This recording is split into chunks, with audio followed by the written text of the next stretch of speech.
Dear brothers and sisters, good morning. My name is Pieter van der Walt. I am a minister of the Dutch Reformed Church. I've worked in the town of Paarl near Cape Town for 25 years, and now I am at the faculty of Stellenbosch, where I work for the Dutch Reformed Church, one of the church partners at the faculty at Stellenbosch, who do their training for ministry there. And my assignment is to do research development for the Dutch Reformed Church in cooperation with the faculty. I'm really privileged to be with you today in this way. May the Lord bless your conference. I hope that you have a wonderful time and that you are enjoying the time together, and that the Lord will show you new things and things that you can use in your teaching and in your ministry for Christ. I will be praying for you in these days of conference. Please remember to pray for us as well as a country and as churches in South Africa. As you will know, we also need a lot of prayer. We need peace and stability, and we need healing in our country. Colleagues, I am going to do two things in this session. Hannes Tron has talked about the missional conversation in the Dutch Reformed Church, in our denomination. I will talk a bit further about that. I'm going to talk about the question of the origins of this conversation. Where does it come from? And then secondly, I'm going to talk about some points of consensus developing in this conversation. So the first part is going to be a little bit more theoretical, maybe sometimes even philosophical, but in the second part we will move to more practical points. The first part: where does all these missional talk come from? What is behind it? Well, in 1974, the Anglican Bishop Leslie Newbegin returned to his country, which was England, after a long time serving as a missionary in India. And as he re-entered church life in England, he realized just how far the church was from being a true witness to the gospel of Christ. He could just clearly see how tied up the church was with Western thinking patterns. And he said the church in the West should be confronted with the gospel, should be converted by the gospel. One of his best known books, as many of you will know, is The Gospel in a Pluralist Society, about which I will say just a few sentences a bit later. People like George Hansberger and Darrell Gooder later started the so-called Gospel and Our Culture Network on the basis of the work of Newbegin. Now you will hear something about the theme of today in this title, The Gospel and Our Culture Network. What is the relationship between the gospel and our culture? How are we light and yeast and salt when being church within our culture? When do we lose it? When do we begin to taste just like the world? How do we remain faithful to our calling as priests, as prophets, as kings, within our culture? Newbegin said the missionaries coming from the West have studied the cultures of non-European peoples because they wanted to communicate the gospel to them. But unfortunately, they didn't give so much time to understanding their own culture, which was a culture based on technology, science, the idea of the free market, and so forth, within which the gospel has been for so long domesticated. He said, remember, the gospel always calls into question the very culture in which it is embodied. Even the culture in which the gospel was originally embodied. The problem that he had with Western culture is that it elevates the human reason too much. He says Christians who come from the West, well, they do not see it. But the Western influence tends to push beliefs about God into a kind of private sphere, where everyone decides with his or her own reason what is true for me. The problem for New Begin is not that people of different backgrounds have different views. There will always be different views. The problem is when you say that these different private views are all roads that lead to the truth. So he tells of a conversation that he had with a fellow passenger on a flight. The man said something like, of one thing I'm absolutely certain. There is no such thing as absolute truth. Upon which New Begin asked this man, and of this you are absolutely sure. He explains, Europe is actually not a continent. It is the western end of Asia. In ancient times, a cul-de-sac for people moving from India. And in this cul-de-sac, the people who originated from India were over time shaped by the Christian festivals, their arts, their liturgy, and the continuous telling and retelling of the biblical story. If you have lived in India, he says, you will recognize that the ancient classical world of the Greeks and the Romans was in continuity with that of India. And in India, ultimate truth was viewed as in essence timeless. It was surely not to be found in history, because history passes away. It was rather to be found by the observations of human reason, by the mind and the soul. In the midst of this thought world of India and Greece and Rome, there was, he says, another people, a strange people, who had a different belief.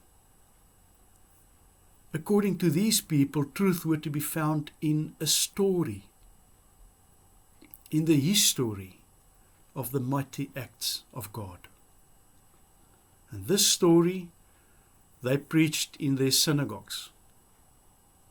And by this they contradicted the knowledge of the classical world. A new twist in this story was brought into the synagogues. Jesus, a man coming from Nazareth, who was crucified by the Jews and the Roman forces, was risen from the dead. The God of Abraham, Isaac, and Jacob was now the God of all nations. So this created a profound crisis for people living in the classical world. The Logos, the Word, reason itself, the very locus of reliable truth, had become flesh. Foolishness to the Greeks. This idea that you will know ultimate reality by following a person. Athanasius, the church father, thought deeply about this conflict, and he said, the reality of Jesus can never be fitted into any other thinking system. Christ is either the stumbling block or the cornerstone. So to cut this part of the story short now, this is true for the relationship between the Gospels on the one hand and our culture, all cultures in all different parts of history on the other hand. This was how Augustine, the church father from North Africa, taught. I believe in order to understand. It all started with Christ. And I do not adapt my understanding to the thinking culture of my environment. This was what Karl Barth so strongly emphasized. And this is where he found the courage to write the Barmen Declaration against the German Christian movement. He said, Jesus Christ is the Lord of the church. We do not get our clues from earthly standards and from earthly powers and earthly thinking patterns. The order of the church is not influenced by the politics of our day. state and church are both limited to their own business. And as you know, the South African theologian David Bosch also picked up on this. In his well-known book, Transforming Mission, he connects with the way in which Bart talks about the Missio Dei. Mission is about the involvement of God in the world. Look at the ministry of Jesus in Luke, for instance. He empowers the weak. He heals the sick. He saves the lost. This mission has to do with witness, with service, justice, healing, reconciliation, liberation, peace, evangelism, fellowship, contextualization, church planting.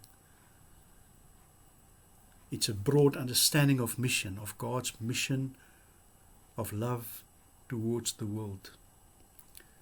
We are the bearers of this message of reconciliation. As church, we are the bearers of this in Jesus Christ.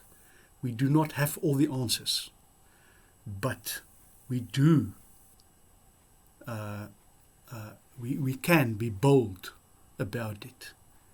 Bold humility is the term that Bosch uses. Our witness are not as judges or lawyers or soldiers, as you often see in the church, this posture that we are like lawyers or like soldiers. We are envoys of peace. This is David Bosch.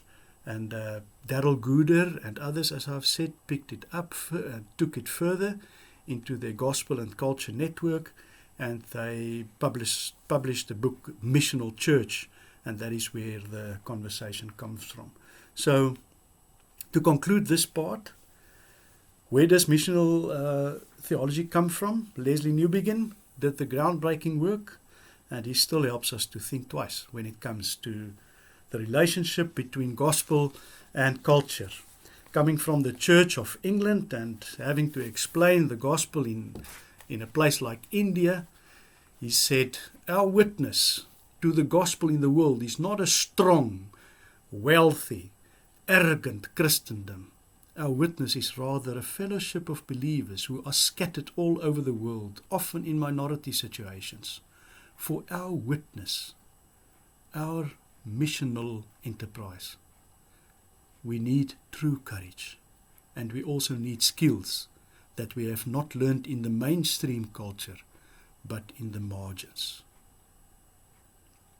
Colleagues, this is very important for the discussion, the line of discussion for the rest of the day. The theme of today is about training for ministry, missional ministry. So with this in mind, let us proceed to the next part. Keep in mind, for our witness, we need courage and we need skills that we have not learned in the mainstream culture, but in the margins. I want to move now to the second part of this input session. I hope I didn't talk too fast in this first part. It's sometimes it is not easy. It is a bit philosophical, but important to understand what lies behind this missional conversation. Now I want to move to the second part, and I want to talk about a conference that was held in Stellenbosch with different churches that are involved in the International Partnership for Missional Church, or are in some sense interested in the discussion. At the end of this conference, the question was asked, what are we learning? What is developing in this conversation? Where are we heading? Where are we going with this? And 6 consensus statements were drafted, which can be found in a book that proceeded from this conference. The book's title was Cultivating Missional Change, by Burger and Marais and Meton. It was publicized by Bible Media in Wellington. cultivating missional change. And one of the chapters there is the way forward, called the way forward. And these 6 points of consensus, you can find it there. I've also asked that it be printed for you. I hope that you have maybe a hard copy of these statements in front of you. You're welcome to follow it there if you want to.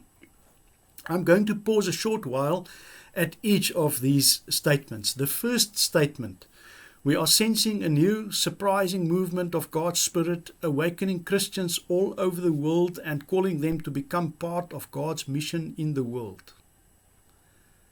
It's as if a similar movement is playing itself out in different regions and countries. It doesn't look the same everywhere. There are different challenges in different places, of course, but there is a resemblance. Some use the term missional, but not all.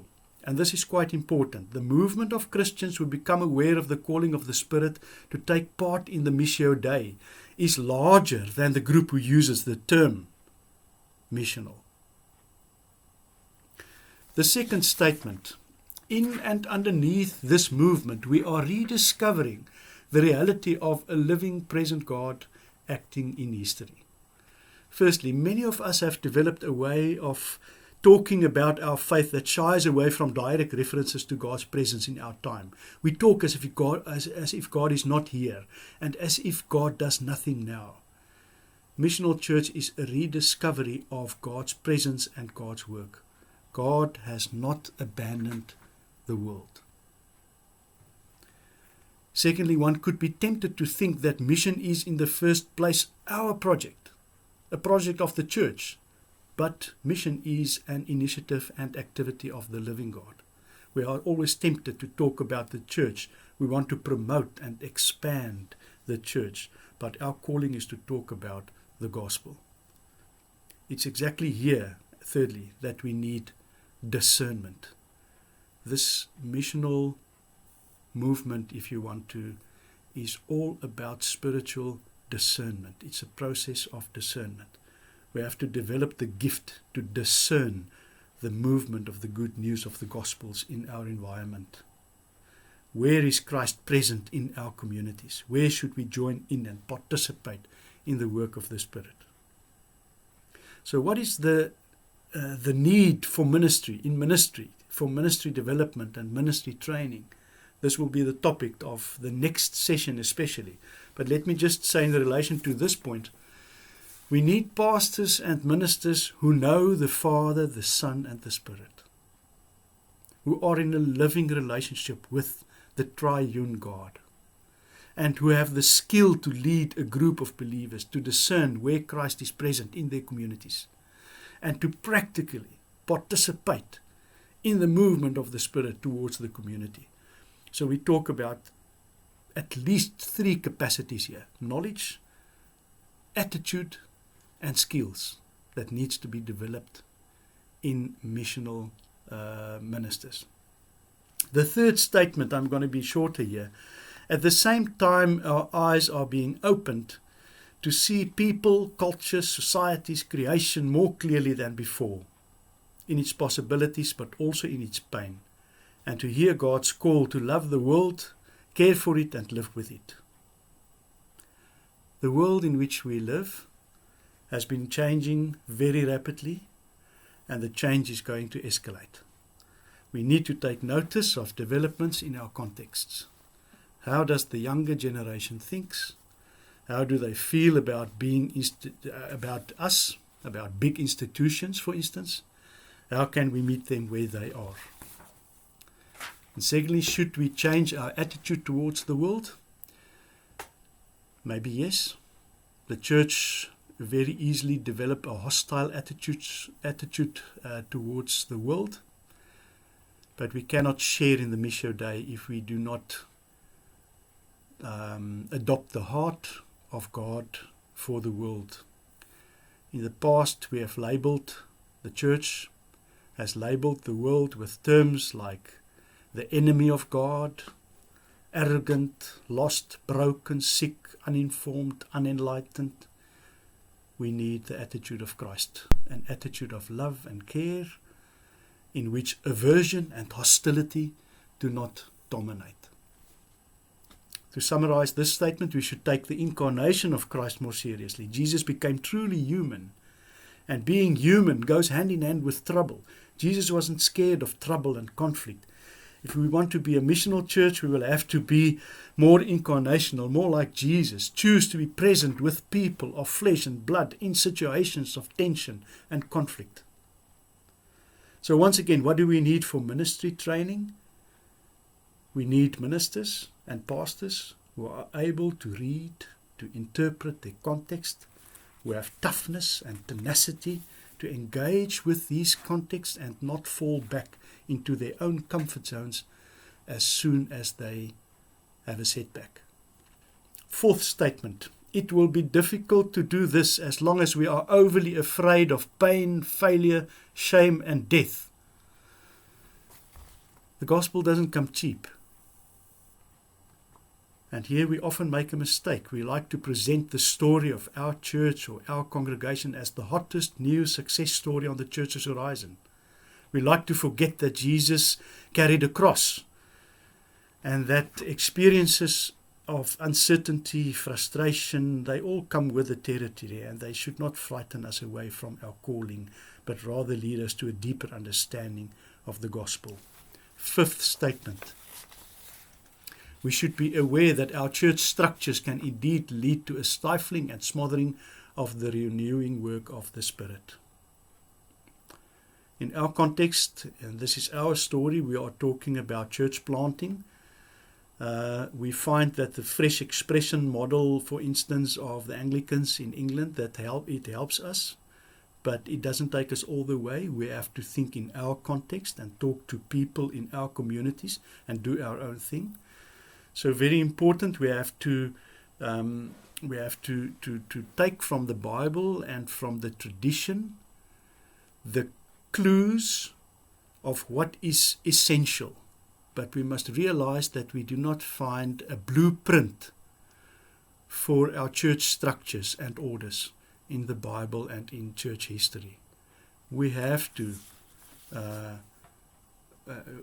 discern, and we have to work it out while being responsible and true to the essential calling of Jesus Christ. We could talk a whole day about this, but let me just put this on the table for the discussion.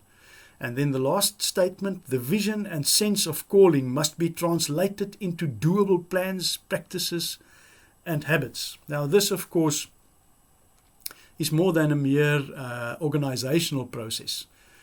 But many wonderful visions for the church failed because it couldn't be converted into practical plans that could be executed in real congregations. It should be made a priority that people specializing in theology on the one hand, and people specializing in congregational practice on the other hand, should take hands. Theologians and practitioners, they should join forces. Sometimes these two groups come to see each other as opponents, and that damages the church. We need both these groups, and we need them to work together. To conclude, new ministries, missional ministries, will probably not be thought out in studies or in classrooms. They will be born on the ground in the process of reaching out to people. The church leadership, on the one hand, should give permission to these ministries, and theological scholars should maintain a critical and supporting conversation with them. Colleagues, this is all from my side. I hope you will enjoy the discussion, and we will see you later.